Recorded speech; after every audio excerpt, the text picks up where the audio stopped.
Hi, we're the Qemists. Welcome to our studio in sunny Brighton, UK. We're here today and we're going to take you through our track Run You and some of the processes we went through to make it. Check it out.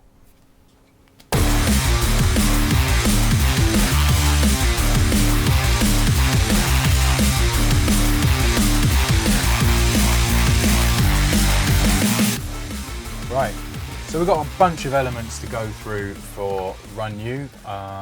We've got the video dragged into to Cubase now, which is something you can obviously only do after the event, but it's quite helpful in showing you the elements that went into this track. So obviously we've got two vocalists here and two vocal parts.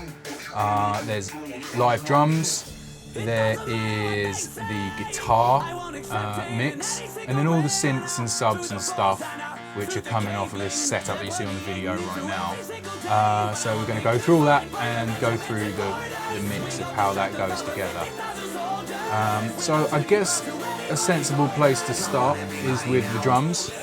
You can see from this video that part of our sound is making those drums sound live, but really all the drums are programmed, so we have to use quite a few layers of live kit along with the more drum and bass type sounds. And this mix is generally kind of, it borrows some things from a rock mix and it borrows a lot of stuff from a drum and bass mix as well. And we have to choose each time. I think getting that balance is kind of our thing, isn't it, really? That's, yeah.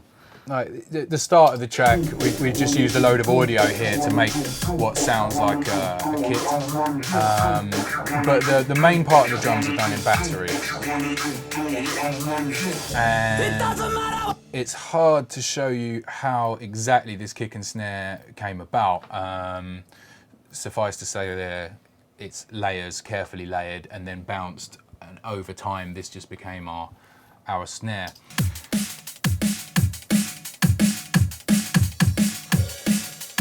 Most of that sample is made up of one kick and one snare. That's the snare. And then over here, we've got the main kick sample. But they are layered with a more breaky kind of live sound. Just like a click like you get on a metal drummer's recording. And for the snare, there's a little break kind of sample like that's layered in already to this sample that we're looking at here. And you can hear like a ring on the drum as well, because we use a lot of layers from live kits.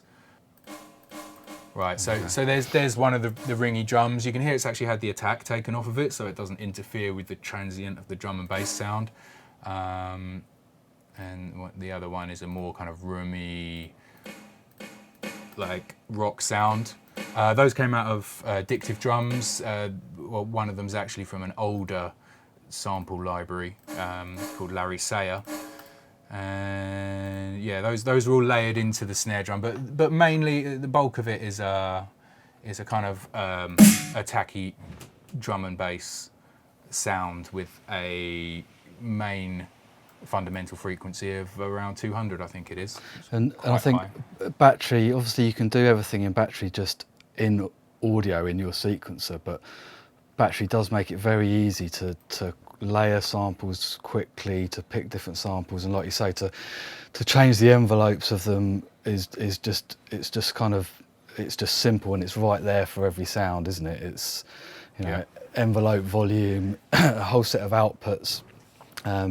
So although you can do this as audio or with another sampler, battery, obviously being designed for drums does make that very easy, doesn't it? Particularly when you're layering things, because when you're layering, it's really important to get the transients of the kick and snare right in all of those layers, so that you get like one solid attack, and you can do that very easily using the envelope in battery. So it all comes off of a couple of simple MIDI parts in the project.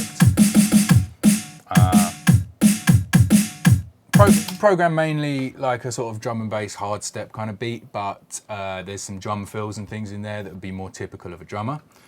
And that kick and snare MIDI comes in really handy later because that's how we do our side chaining as well. We'll go into that in a bit more detail.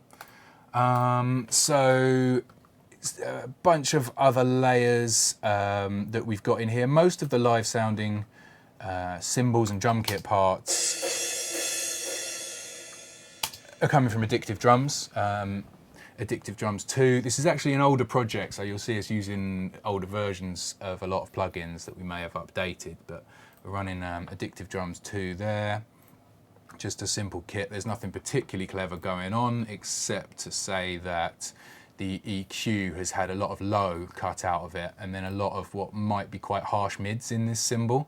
Because when we're going to turn that up really, really loud on a sound system, we want everything to be smooth, even though we're using a bunch of sounds which are typically quite aggressive to the ear.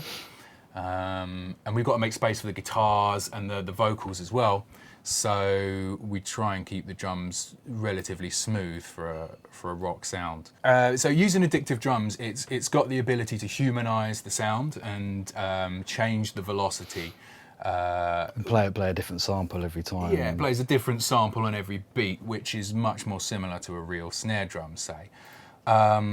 Sometimes that's useful, but if you're layering it as part of your kick and snare sound, it's probably best to get rid of that so you've got exactly the same sample at exactly the same velocity. I mean, I can tell you that the velocity of these drums here, the snare drum is always hitting at 100 velocity, so we can be super controlled about it. I think we found, even though we use a lot of live drum sounds and live drum, plugins, having them sound live but not be live, be totally programmed, and like you say, they are exactly the same every time, which, although is unnatural for a live sounding drum kit, it's what we want to achieve by kind of pushing it into a dance mix. It needs to be the same every time, and also drummer, when it isn't, it's like, oh, what was wrong with that beat? There's something different about the beat before, and we're looking for, every kick, every snare. It needs to be identical because it is dance music at the end of the day, and it's, even if it's not, as a drummer, I don't think there's anything wrong with that, because people have been doing that since like Billie Jean, since Quincy Jones, sort of cutting up the best beats from a drummer and making them so exact. So yeah, we want our music to come out very exact and very tight sounding, and we cut everything up so that it's gridded. That said, the cymbals is one exception. This is one time where you don't want anything machine gun like. You want it to sound more natural. So I think that sounds really like an actual cymbal, and so we're getting our wash by using like live sounds. A lot of people would just sort of add layers of splashes, layers of breaks, but we have like a wash of carefully controlled live sound. In with that, we've got a very simple couple of breaks layers. And that's actually mixing in on the snare as well, gives the snare a little bit more crunch. I think in the past we have done a lot of taking breaks and removing the kick and snare. Well, yeah, actually some of these do have that. It can be quite tricky, I think, when you do take the kicks and snares out of a breakbeat and try and just have the breaky parts of it to keep the feel of it, if you know what I mean. I think this track actually works quite well, that the kick and snare parts to these breaks mix really well deliberately with our main kick and snare, and it doesn't take away from that rolling feel from the breakbeat. That said, I believe the breaks are sent through a channel which is then side chained against the kick and snare to try and reduce the. We'll get quite a lot of sounds out of there, but all those channels are then going to be side chained against the kick and the snare. We'll go into that in more detail, but if I solo that and I actually remove the kick and snare sounds, that's not removing the snare. Right, now you can hear that there's a gap being cut. Only a very short gap. It's not exact, but there's a gap being cut for the kick and snare, and that's coming out the breaks as well. Sounds really weird by itself, but I'm sure you've heard it before. And then when you put the kick and snare in, it starts to make sense again. You can actually see, if we bring in an oscilloscope type thing, over here, you can see that the drums by themselves are... take that cymbal out, which is a bit annoying right now. The drums themselves are designed to be a certain volume and be the loudest thing in the mix, just crossing the 10 line on this R&D analyzer here. And then when we add in the rest of the track, we don't want that to just add volume to everything. It will to some extent because the drums have quite a long sort of sustain on them. But looking at the whole track, it's not really pushing the peak of that kick and snare much higher. You can see, and that's because we're carefully chopping some stuff out each time we use a kick and snare. And we do that in a way that I think has got is the quickest response that you can possibly get for doing that. I don't know, do you want to talk through that Sidechain channel? Yep, so that particular channel, if I just solo that, this one's got, I think it's got the breaks and some of the bass in it. We're using a plugin called LFO Tool, and it's set to run for a 4-bar segment, so that if you're using it without any sidechaining, you won't constantly get the beginning cut off the note every beat. And then what we've been doing is using the kick and snare MIDI that are triggering battery. In Cubase, you can use its MIDI sends to send to LFO Tool, and it basically triggers the envelope shape. There are other ways to do it in Cubase. You can do it with the other plugins have a sidechain input, and you can use audio to send to them. But yeah, this is quite if people have been following dance music tutorials, you're probably pretty familiar with sidechaining using a compressor. Yeah. But we found that you can get the compressor down to about 5 milliseconds using sidechain from audio. But we found that wasn't really quick enough. We were missing the most important part of the attack of the kick and the snare, which is the first few milliseconds. So we moved over to this MIDI way of doing it, and MIDI's got a PPQN of 33,000 cycles per second, so that's much faster than using a 5 millisecond audio compressor. So you can see LFO Tool being re-triggered by the kick and the snare.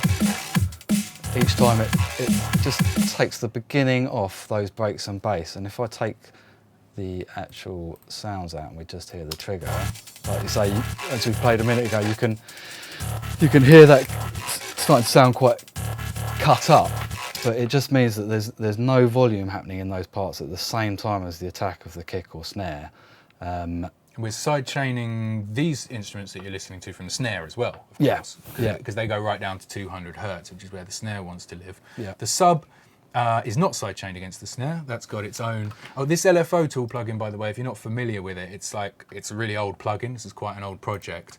Nowadays, we actually use the volume shaper.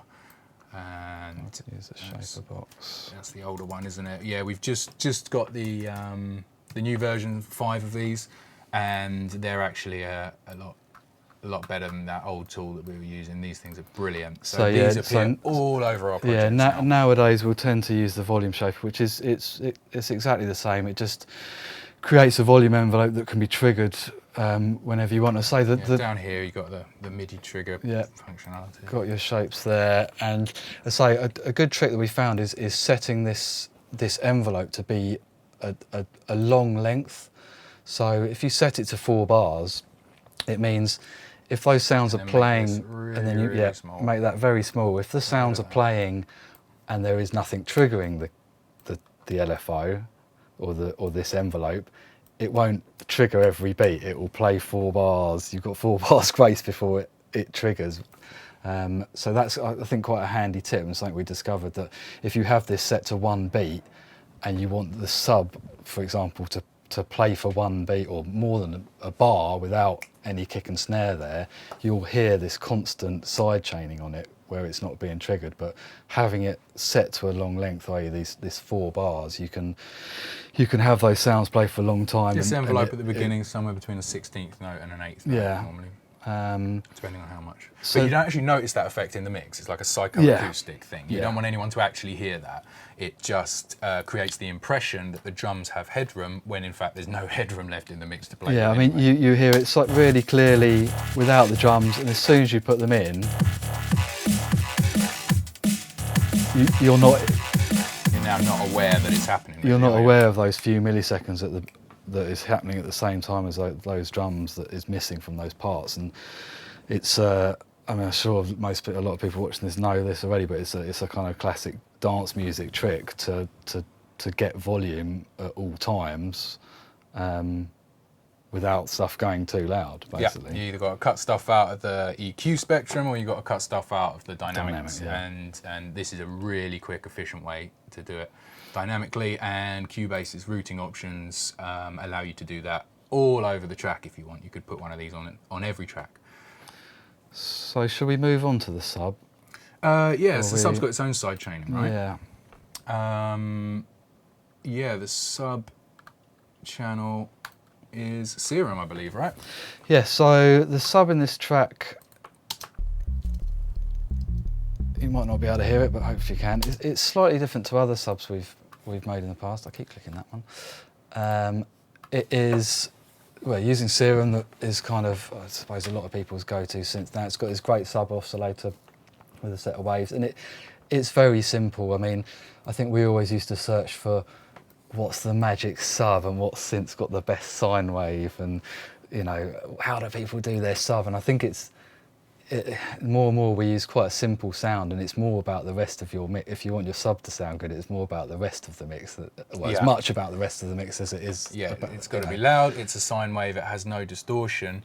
That said, if you want to hear a sub in the mix, you're gonna have to essentially put it in higher so that people can hear it, and you can hear it on smaller speakers. But you can't make a sub higher because it's a sub. So what you're talking about is harmonics. Yeah. And harmonics is what you introduce when you distort a sound. But we don't want to distort the sub because then we lose the low end. So on this particular track, to go along with the guitar that's got, a lot of power chords are typically fifths, we've added an octave, but also this unusual oscillator here. Yeah, so we've got I can mute them, we've got a sine wave at the bottom, which you can just about hear. Then Put it on the big speakers. an octave higher, there's another sine wave. But it's quite a low level Yeah. that you wouldn't really notice it. A lot less being volume. higher. And then sneakily in this particular track, which is kind of unique to this one, there's also a sine wave with seven semitones up, so it's playing a fifth basically. Very quietly. But very quietly. And it just gave this sub in this track, it's kind of, I don't know how to say it, so it's kind of kicky feel. We wanted it quite punchy. There's a a really simple envelope on it, just giving it a bit of attack. We're always coming up against a problem with our mixes, which is that we are basically making sort of rock music and rock influenced music and putting videos on YouTube and things like that, which means it's going to be listened to on smaller speakers and at a different kind of headphones and listening devices to drum and bass, which is designed for a sound system. So we've always got to take note of, is this track going to sound big on a small speaker, an iPhone speaker, something that's coming off of YouTube, and that kind of thing, which generally in rock music you fill up frequencies of like 100 hertz to 500 hertz, and in a good drum and bass mix you try and cut those frequencies out, so you've got clarity of the low end of the mix. So there's this constant battle going on of like, how much should we pander to the small speakers and how much should we pander to the big speakers. We've got to try and strike a balance with that, and this is one of the tricks to do that. Add harmonics so that the sub can be heard on a smaller set of speakers. And then it's got, so this sub, again we were talking about the side chaining, so again it's it's using the LFO tool in this project. Same thing again, so it's got a big long 4-bar envelope where just the very first bit is being taken off, and if I solo the kick with it, you can see the LFO tool being re-triggered every time the kick hits. And again, like I say, it's being done with these MIDI sends in Cubase, which I think we don't really use them a great deal anymore, but they're actually a really handy way to send MIDI around Cubase, basically, especially for this kind of thing. You are limited to 4 per channel, but for this project it's worked really well. So using those sends to just nip the first bit off the beginning of that sub, so that and the kick goes down to almost the level of the sub. I think it's rolled off at. I mean, if you have that kick and sub playing at the same time at the volume they need to be, they're going to distort the output. There's no way around it. So the only way is to take that first piece of the sub away with an envelope, and your ears don't hear it because the kick fills that space. So that kick is actually rolled off at 75, and as I say, in the mix where we're aiming for like slightly smaller speaker systems and things, that just tightens it up and it takes the very first part off of the sub, so that we don't get too much volume really in the mix when they play together. Going back to the drums, you can actually see there's quite a shelf cut off the kick, but when you hear our kick, because it's got a lot of live elements in it, it's quite obvious why that is. Very clicky. So yeah, we could take a lot more of that if we wanted to for a drum and bass mix, but we like it. So moving on through the track, one of the biggest elements is the synth. That is somewhere back here. I'll just play it for you. It doesn't matter what the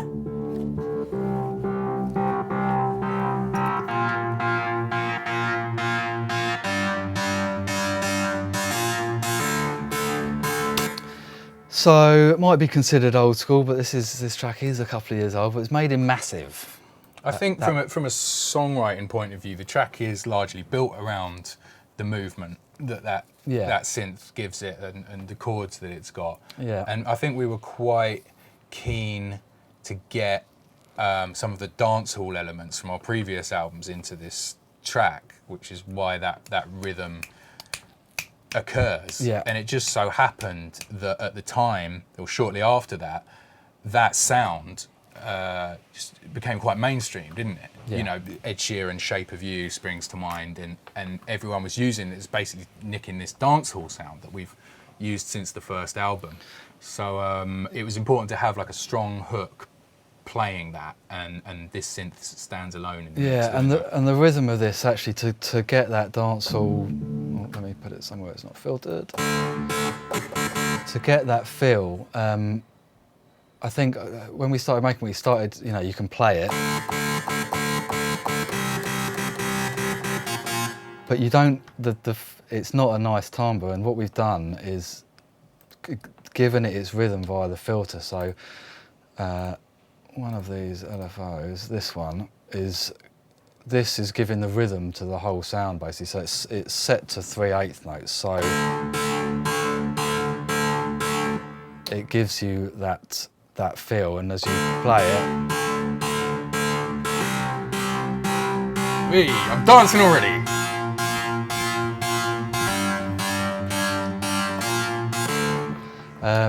and it's a nice time, but the rhythm's being done by filtering rather than playing, basically. It's a simple filter in Massive. We wanted this sound. It's kind of the main dancey element in this track, I suppose you'd say, and I think it was important that it was quite obviously a synth sound. We quite often make our synth sound quite guitar-y, and although I suppose we've done that a bit in here partly by this synth, the third oscillator again is playing a fifth, so So you can see it's up 19 semitones, so it's basically 7, which we use quite a lot. And I suppose one reason might be that a lot of the guitars play exactly that pitch. They play a no third chords, they play the root and the fifth, and the synth doing it too gives it quite a kind of guitar-y-esque sound, even though it's very synthesized. But other than that, in Massive, it's a relatively simple sound. The modulation oscillators doing ring modulation and phase on this third oscillator. The phase here is it's a bit like FM, I suppose. If you take it off, it'll become quite a simple sound. Gives it a bit more grit, doesn't it? And the pitch, it works well. Often you'd want this pitch at a different pitch to your oscillators, or whatever oscillator it's modulating. But because this oscillator's at 19 already, and with this one at 0, it works. You get quite a nice, if I turn those off, quite a dirty, you turn a very simple sound into quite an interesting one. So, not wanting to go on and on about Massive, that's kind of how it's made this sound. I say it's simple. There's a few of the normal Massive plugins on it, the tubes and the dimension expander, to give it a bit of body. But say relatively simple, and it is worth mentioning in this one that it filters up from nothing in the track, and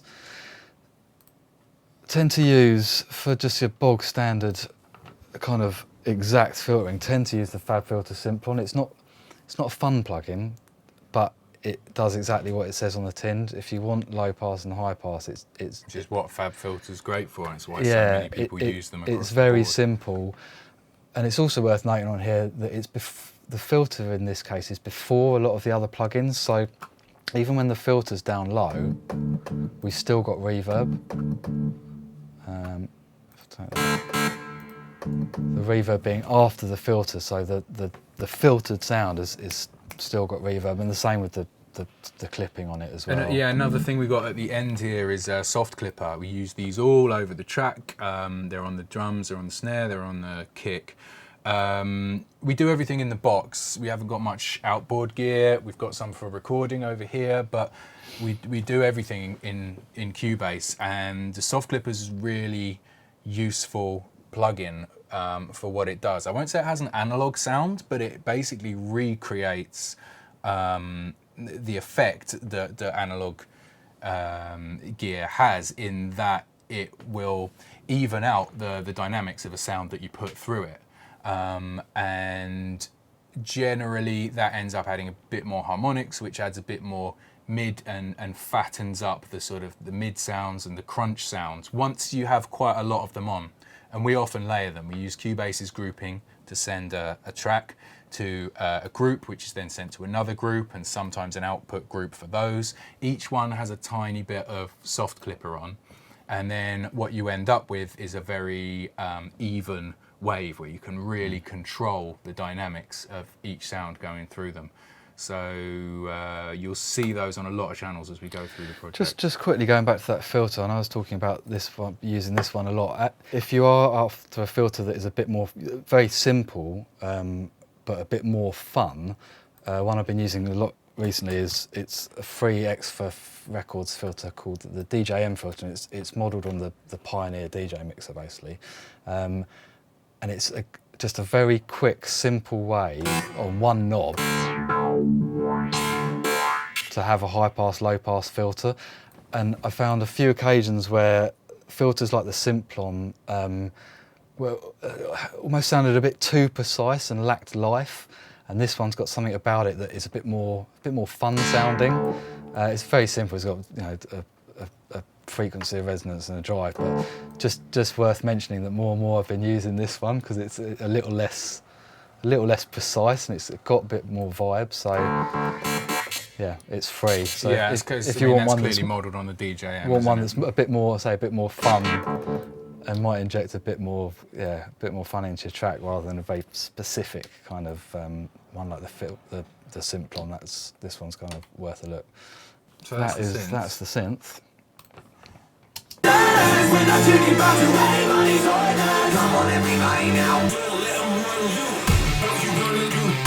Let me take the vocals out for a second, and we're going to come on to like one of the main body instruments of this track, which is the guitar. So before Liam really gets into that and talks about how he did the guitar recording, it's just worth saying that if you're going to put any guitar into your dance music, well, for one, you're making life difficult for yourself because it contains the exact opposite frequencies you need to make a clean dance mix. But secondly, the stereo image is going to be very important, because in order to get a big fat rock sound, you typically have very wide stereo image. And our track is largely made up of not just guitar, but we play the synths along with the guitar, and we include similar frequencies so that you can't really tell how much is guitar and how much is synth. But I'll tell you now that it's probably about 60% synth. Would you agree with that, Liam, in the mix, you know, by volume? Yeah, that's about right. And so There's it's that one quite going with it a lot. important to have a sound which has got a very mono element to it. And these synths. Where's the bass line that runs with it as scroll well? up. There's an orange one. Where's the orange That one one. gone? Yeah, this one here. So it's kind of our equivalent of a bass guitar is a sound like this. Contains a lot of the frequencies that you would typically find in a bass guitar. Yeah. We've scooped them out somewhat, but the other important point is it is very mono. I've got a mono button here. There's no discernible difference. It's a mono sound. So including sounds like that play exactly along with the guitar gives us like a fatter element. It makes it easier to get that final mix, and you know that mix is going to sound good on a sound system which might have mono sub. Take that out, and the guitar becomes not thinner exactly, but it's not as full frequency. So we use this sound here. And it was, although we've got quite a lot of audio in this project, a lot of the sounds were made outside this project. That it was made in Razor, that sound. Yeah, that's Razor. It's not too hard to get a kind of distortion like that in Razor, is it? Because it's very good at that kind of thing. There is even a little bit of live bass in the track later on, but generally you can actually see that we tried the live bass. These are all muted, these parts here, so live bass isn't something that's very easy to mix into, you know, the sound that you want. So there's just a little bit there coming from Contact. That's the Scarby pre-bass. Gain soft clipper, probably got a distortion on there as well. It's very high passed because we don't want the bass coming from a bass guitar. It's not clean enough. Yeah, I think there's a bit of Saturn on there as well, which is just very controllable distortion. We tend to use live bass in points like this track where we feel we can get away with it. When it's like, right, this is quite obviously the rocky bit or a rocky bit. Yeah. Right, we can use live bass there because it's not going to mess with us too much. But it's one of those things. I think no matter how many times we try it in a drop, it just ends up getting taken out. Yeah, you've got to be a bit more clever with it than that. So the main point about the live bass is use it very sparingly. Yeah, yeah. Just talking about the guitars, actually, in the build-up, there's another synth that plays. This one, I was going to talk about this one that plays with the guitars. So again, I think it was made in Razor, this one, but if I kind of solo it with the guitars,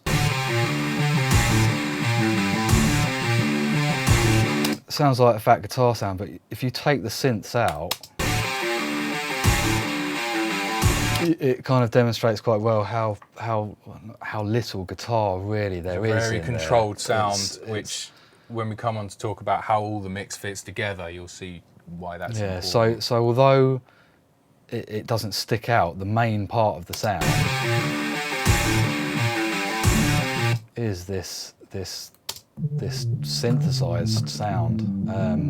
Another way that we get things to mix with the guitar and make the track sound more rocky is to sample things that have got an element of guitar in them already and loop those up.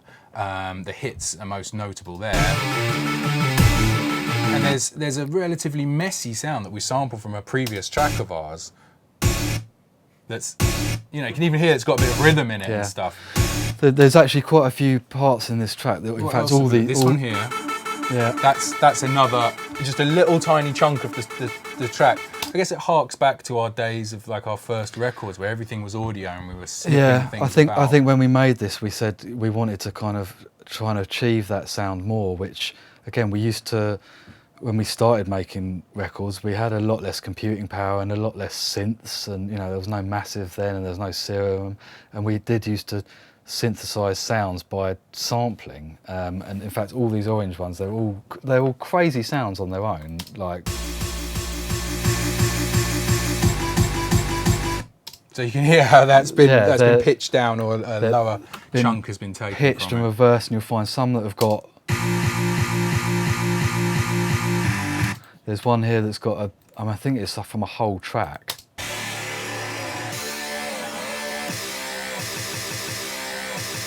It's got a cymbal on it. That plays with the slower chords. If you give that a play. Play it with the whole guitar.